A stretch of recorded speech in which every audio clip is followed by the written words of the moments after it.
It's the return of Momo Monday, and for people who are new to this channel, we've got a few thousand new people to this channel now. Momo Monday is a mostly weekly segment that combines two things that I think are good for people, kind of a self-help message mixed with cat videos. But due to popular demand, this Momo Monday contains more Loki. Yay, dog in cat videos. That's okay. If you know Loki, it makes some sense. So we start Momo Monday by doing a couple of deep breaths. So let's do that now. Breathe in. And out.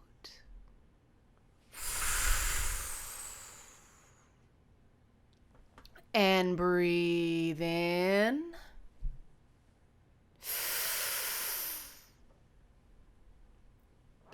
And out.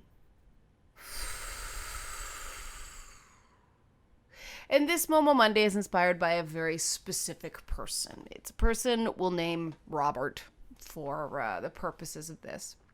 And over the weekend, Robert made comments on Twitter basically saying that he'd lost all hope because of various political things going on around the world, and he was essentially just preparing to die, waiting to die. And people can mock that. People can say, oh, it's just trying to get attention and all that. And that's the sort of thing that I go, well, yeah, it probably is trying to get attention in a sense, but the question is, why does this person feel they need attention, and why do they feel like they are taking these extreme and potentially embarrassing measures to get that attention from someone they hardly know on the internet? This is grounds for concern. When someone starts speaking like they're in crisis, when someone starts sending out those warning signs, you have to take it seriously. We have to take it seriously. We have to be there for each other. We can't say it's not our problem, because it doesn't take all that much to care. Really, it doesn't. And that's kind of what I want to talk about today. I want to tie this into the idea of hope, because there's a lot of people out there right now who are struggling without hope, or their hope is really being tested. And it kind of got politicized, became a political slogan for, I think, well-meaning reasons, but cynicism is set in because it became a campaign slogan. And now we're sort of reclaiming the entire idea of hope. There's a lot of scary stuff going on in the world right now, and there's a lot of people who might not be directly affected by the war and the upheaval and the clawing back of civil rights and all this stuff that's going on globally. But if they read about it, if they see it on the news, some people more than others are affected. Their mirror neurons fire in a stronger way. And more science is showing that some people feel, vicarious trauma, for lack of a better term. So this is something to talk about, because I know for me, perspective matters so much. If you're feeling down because of what you don't have, it really does help to take stock of what you do have, because it's moving your brain away from the negative thinking and moving it into positive thinking. For instance, okay, things aren't going so great for you right now. Do you have a roof over your head? Now, don't shut off the thought process. Do you have a roof over your head? Probably, if you're listening to this, because you have the internet. Some people around the world still don't. Do you have enough food? Do you have physical security? Now, there are some people listening to this who may not have physical security. A lot of people use the internet as a lifeline. They use video games as a lifeline because they don't have a lot of control over their real world existence. And this is where it becomes very difficult. And there were times, multiple times in my life, I have been in those situations, and I would have loved for someone to actually give me steps I could take. And no one was there for me to give me this guidance. I kept asking, dumped thousands of dollars into therapy, didn't really feel like I was getting anything out of that therapy. And that's the first rule of therapy. There are people who will tell you that you have to go for months to see improvement. If you don't feel like you're getting something out of it after 4 or 5 sessions, maybe 6, find somebody else. A decent therapist should be giving you stuff to work on that you feel helps that quickly. It should not take that much time. You're not paying to have somebody listen to you complain. You're paying to get actual tools to get control back. Because let me tell you, a lot of you guys out there who think you have a mental health condition, your brains are probably working precisely the way they're designed to work.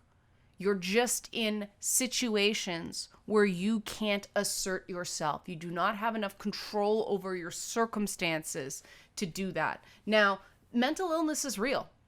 Mental illness is absolutely real. There are very serious conditions like schizophrenia, for instance, that it isn't environmental.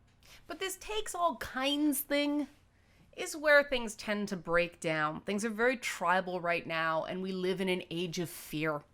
Trump says something about America right now, the same way Justin Trudeau up here in Canada says something about Canada right now. And it's very telling that certain issues in Canada have kind of breezed through when they become these major culture war sticking points in the US. For instance, transgendered bathrooms.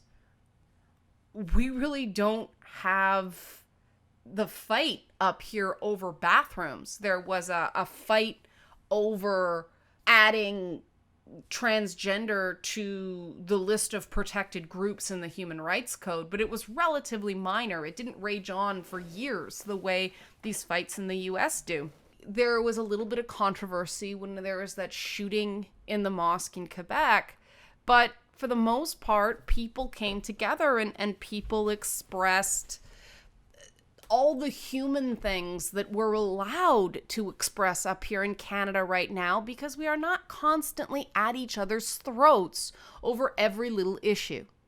And this is where I'm getting to with this idea of hope and this idea that there's nothing you can do. You can't do anything to change things. Everything is way too big and you can't have any impact on anything. This is not true. And there's a very simple reason why it's not true. All the geopolitical stuff in the world does not come anywhere near the importance of the understanding and kindness of the people you have direct associations with on a daily basis. And so if you feel the urge to do something, if you feel the urge to matter, if you want to stand for something, you would be amazed at how helpful you can be, how important you can be.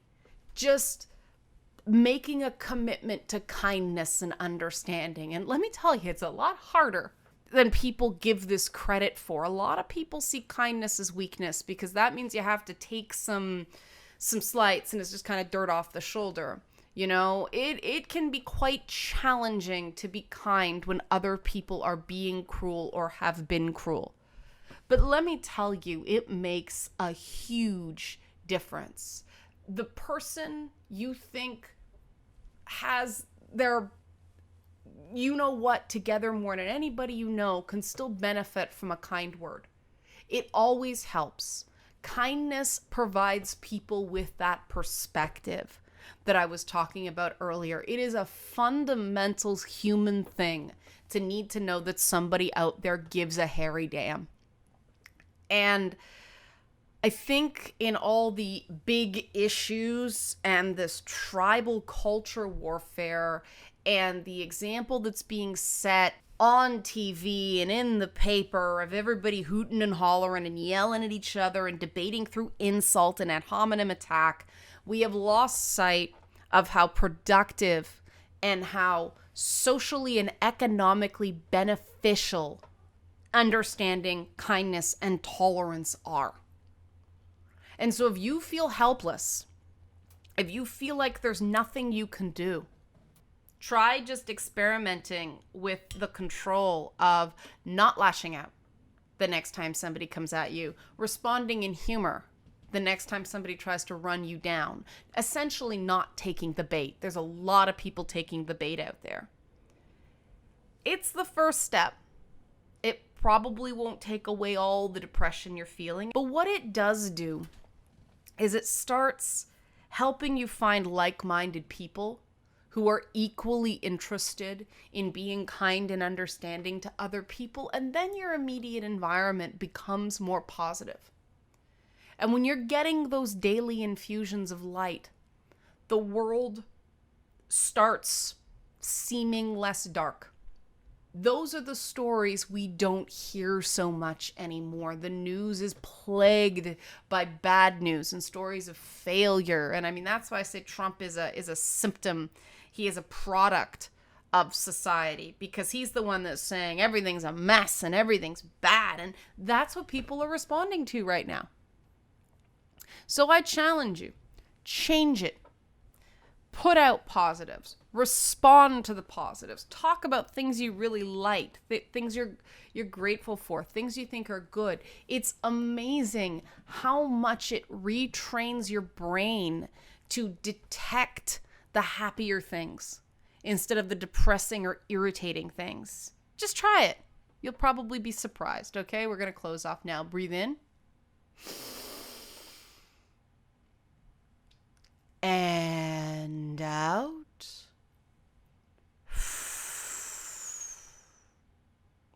And breathe in.